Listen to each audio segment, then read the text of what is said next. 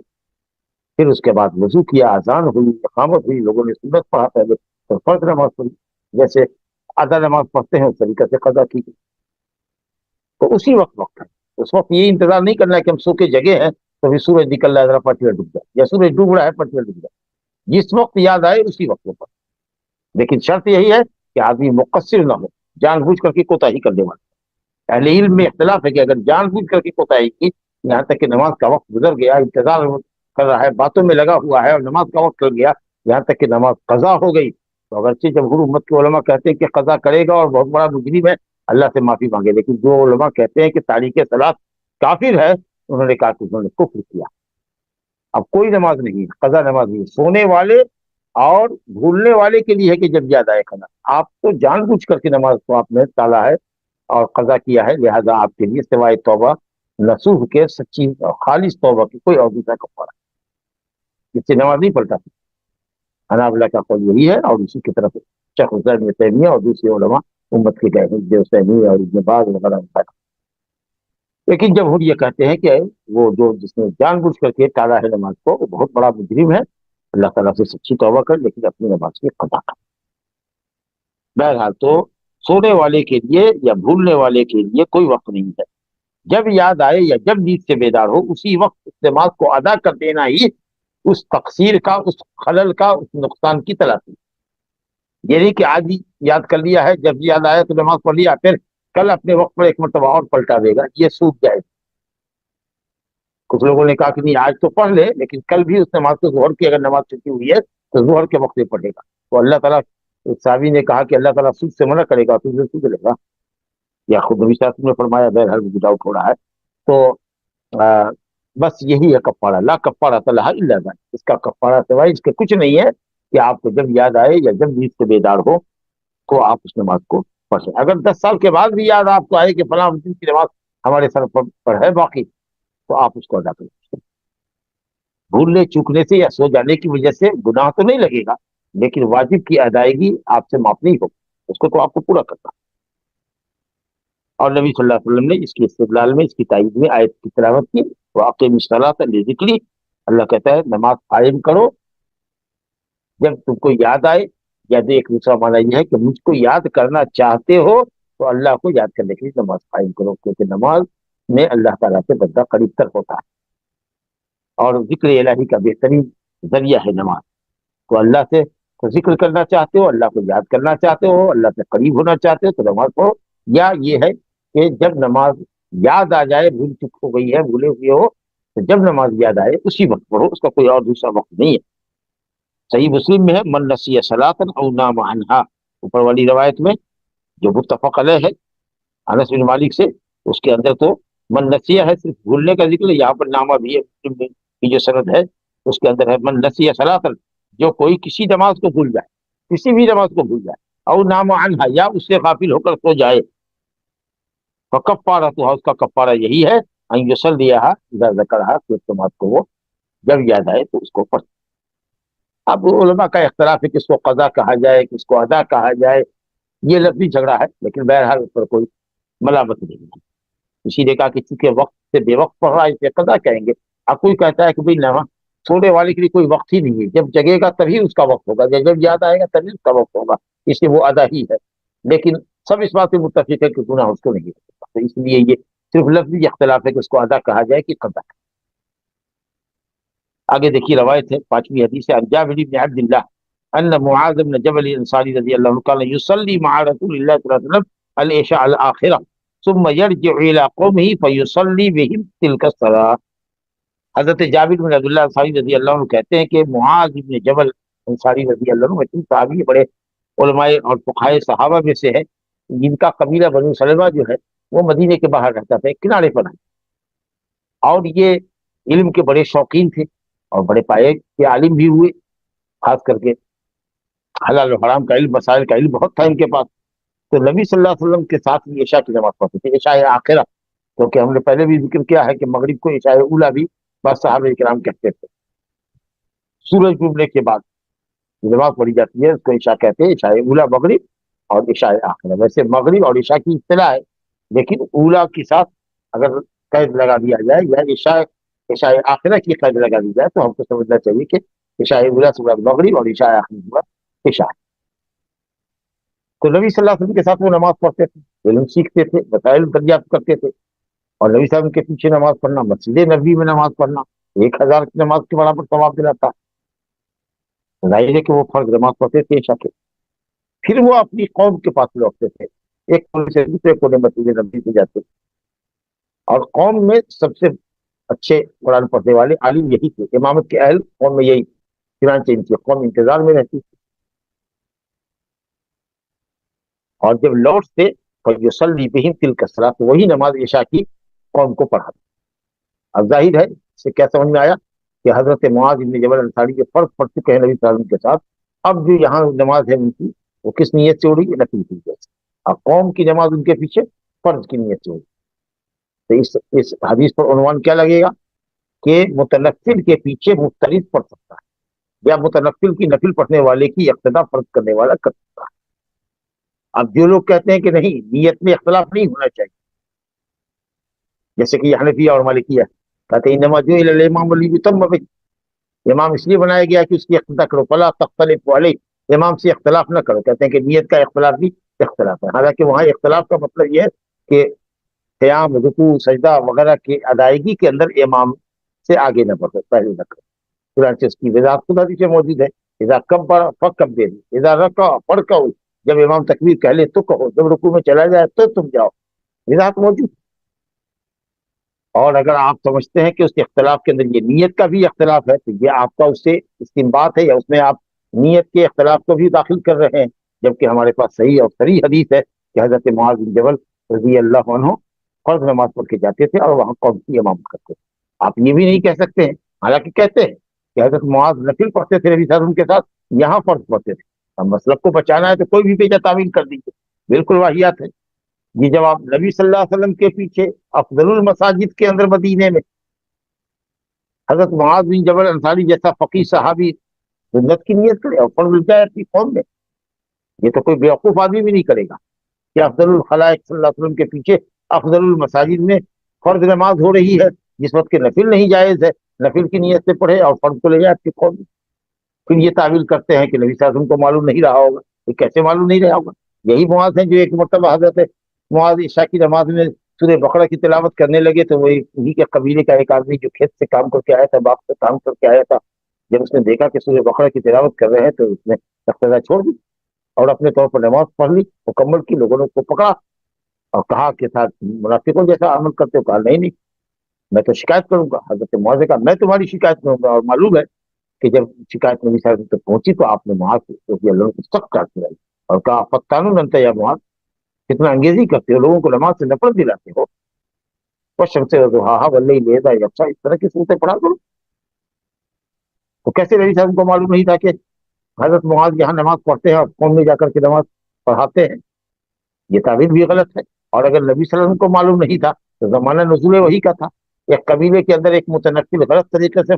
فرض پڑھنے والوں کی نماز پڑھا رہا ہے. رب العالمین کے اپنے نبی کو مقتدی نہیں کر سکتا. یہ ہے تعصب اور تقلید کا نتیجہ ہے. آپ کیسے بھی ہو حدیث کو توڑو کاٹو لیکن اب مطلب تو نہیں. یہ بالکل بات غلط ہے. حضرت معاذ بن جبل کی نماز قوم میں نفل کی حیثیت سے تھی، قوم فرض پڑھتی تھی. تو جب مفترض مترتل کے پیچھے پڑھ سکتا ہے تو اسی سے سمجھ لیجیے کہ مفترض کے پیچھے تو پڑھ ہی سکتا ہے نا، بدل جو والا. اب ہمارے اوپر ظہر کی نماز مثال کے طور پر باقی ہے اور ہم آئے تو مسجد میں اثر کی جماعت ہو رہی ہے تو ہم اثر کی نماز میں ملیں گے امام کے ساتھ ظہر کی نیت. اور جب امام سلام پھیر دے گا یا اگر ہم مسبوق ہے تو ہم اپنی نماز مکمل کر لیں گے ظہر کی نیت سے، اس کے بعد اثر پڑھ. چلیے تو یہ ہے کہ صاحب امام کی نیتوں میں فرق ہو سکتا ہے. اثر پڑھنے والے کے پیچھے ظہر پڑھ سکتے ہیں اور اسی طریقے سے نفل پڑھنے والے کے پیچھے فرض پڑھ. فرض پڑھنے والے کے پیچھے کوئی نفل کی نیت سے ملنا چاہے تو بھی مل سکتا ہے. ایک شخص آیا، جماعت ختم ہو گئی تھی، وہ تنہا نماز پڑھ رہا تھا فرض کی نیت سے. آپ نے کہا کہ من یتجر علیہ ہے، من یتصدق علیہ، کون آدمی اس پر صدقہ کرے گا کہ اس کے ساتھ مل لے تاکہ اس کو جماعت کا ثواب مل جائے.